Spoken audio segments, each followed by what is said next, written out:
नमस्कार दोस्तों, target with PS Parihar channel में आपका स्वागत है।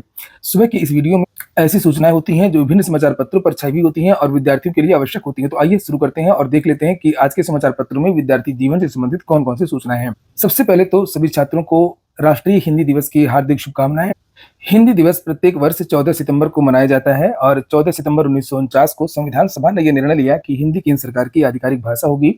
क्योंकि भारत में अधिकतर क्षेत्रों में ज़्यादातर हिंदी भाषा बोली जाती है, इसलिए हिंदी को राजभाषा बनाने का निर्णय लिया गया है। और इसी निर्णय के महत्व को प्रतिपादित करने और हिंदी को प्रत्येक क्षेत्र में प्रसारित करने के लिए वर्ष 1953 से पूरे भारत में 14 सितंबर को प्रतिवर्ष हिंदी दिवस के रूप में मनाया जाता है। चलिए अब बात करेंगे मुख्यमंत्री के बयान की, और जिसमें उन्होंने कल बड़ी घोषणा फिर से की है। और अभी तक पुलिस और शिक्षा विभाग की भर्तियों की बात हुई थी, जो महत्वपूर्ण घोषणाएं थी, और अब राजस्व विभाग की भर्तियों की बात हुई है।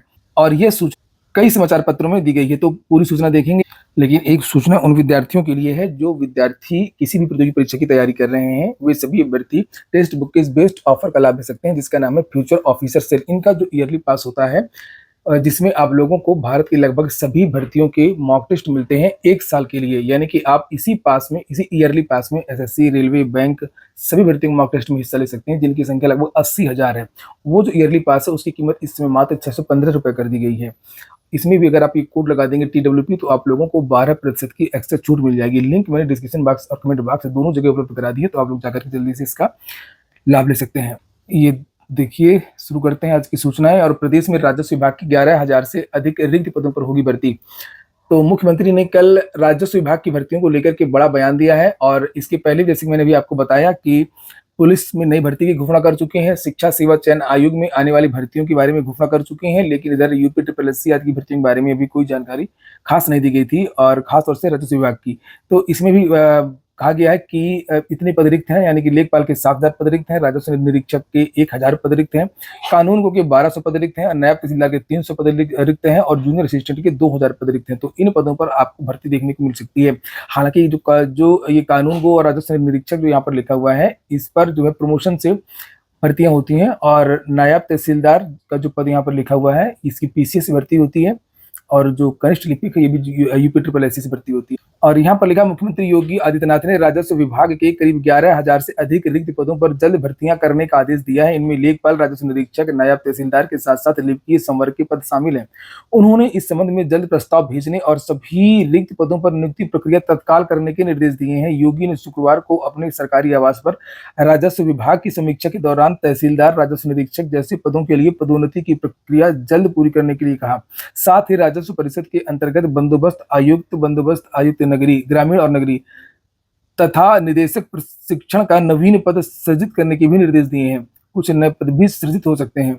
सीएम ने कहा कि महत्वपूर्ण प्रकरणों का समयबद्ध निस्तारण हो सके और इसके लिए विभाग के रिक्त पदों को भरना जरूरी है। वहीं जरूरत के मुताबिक नवीन पदों का भी सृजन किया जाए।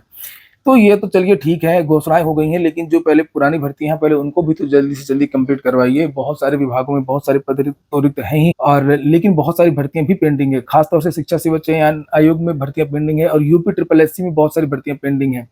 रेलवे भर्ती बोर्ड ने एक नोटिस जारी की है, यही जो कल विस्तृत नोटिफिकेशन जारी हुआ था ना NTPC की भर्ती का, उसके नोटिफिकेशन आज के पेपर में भी यहाँ पर दिया हुआ है।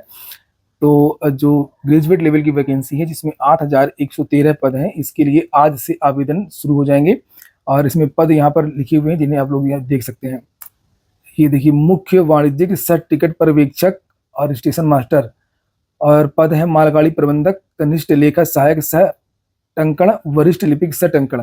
तो इसको लेकर के कल मैंने विस्तृत वीडियो भी बनाया था, तो आप लोग जाकर के उसको भी देख सकते हैं, जिसमें क्या क्या पूछा जाएगा, पेपर का पैटर्न क्या है, चयन प्रक्रिया क्या है, सारी जानकारी मैंने कल की वीडियो में दी थी। और इसी में यहाँ पर ऊपर उत्तर प्रदेश लोक सेवा आयोग की एक नोटिस है।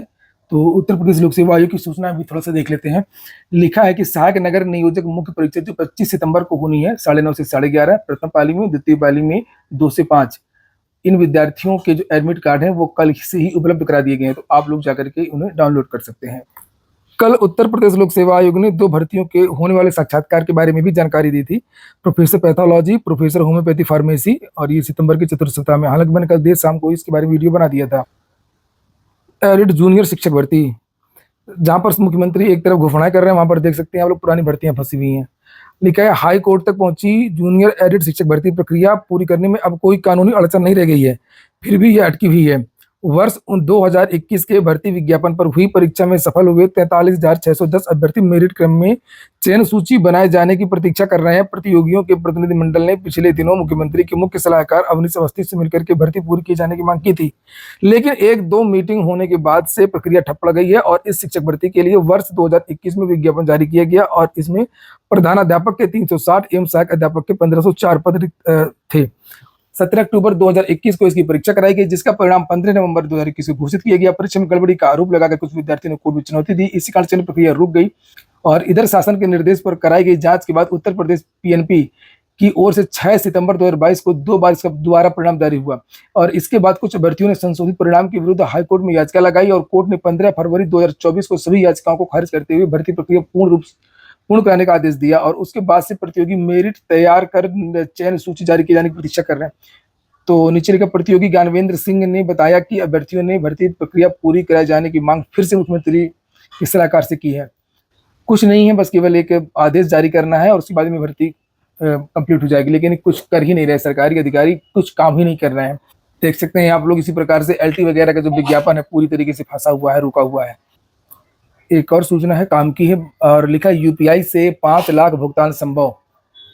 अगर आप अपने ज़्यादातर भुगतान के लिए यूनिफाइड पेमेंट्स इंटरफेस यानी यूपीआई पर निर्भर हैं तो आपके लिए अच्छी खबर है। यूपीआई चलाने वाली संस्था एनपीसीआई ने अब एक खास श्रेणी के लेन देन के लिए भुगतान की सीमा 5 लाख रुपए तक बढ़ा दी है। यानी अब आप यूपीआई के जरिए 5 लाख रुपए तक का भुगतान आसानी से कर सकेंगे और यह सुविधा कल से यानी कि 15 सितंबर से लागू हो जाएगी।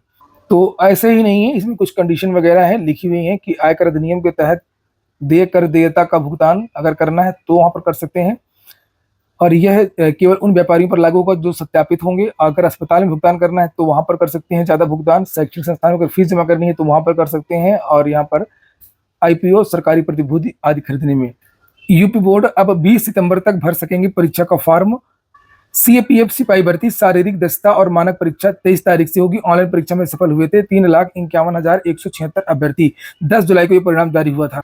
पीसीएसजे का मामला है, लिखा है 2 नए अभ्यर्थियों पर जवाब मांगा है कोर्ट ने, चूंकि जो फाइनल रिजल्ट जारी हुआ है तो 2 नए विद्यार्थियों का चयन हुआ है। 2 विद्यार्थी बाहर हो रहे हैं और कोर्ट ने कल पूछा है सरकार से कि आयोग ने पूर्व में चयनित जिन 2 छात्रों को चयन से बाहर किया पीसीएसजे में लोक सेवा आयोग की जो भर्ती थी, नए अभ्यर्थियों को चयन में शामिल करने की सिफारिश की, उस पर सरकार ने क्या निर्णय लिया है, उन विद्यार्थियों को कैसे किया जाएगा।